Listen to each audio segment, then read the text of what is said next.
જય માતાજી મિત્રો, આપણે સાંજના 7 વાગી ગયા છે તો આપણે સાંજનો 7 વાગ્યાનું વારું કરીશું। તો એમાં આજે છે ટમેટા સેવ ટમેટાનું શાક છે અને છાશ છે, મસાલો નાખેલી, જીરું મીઠું નાખેલી અને આયુષભાઈ કંઈક અલગ બેઠા છે અને વિદ્યાબેન છે ને ઘઉંની રોટલી ગરમા ગરમ થઈ ગઈ છે, કમ્પ્લીટ તૈયાર। તો આપણે વારું કરી લઈ। બધા ફરતા ફરતા બેઠા છે, બાજુમાં છે સંધ્યાબેન અને આપણું છે સાંજનું વાળું કરવાનું સેવ ટમેટાનું શાક।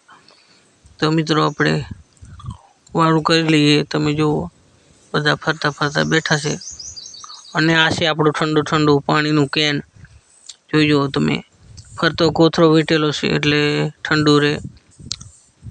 તો આ વાઈશભાઈ કંઈક વચમાં આવ્યા ટૂંકું કાઢવા।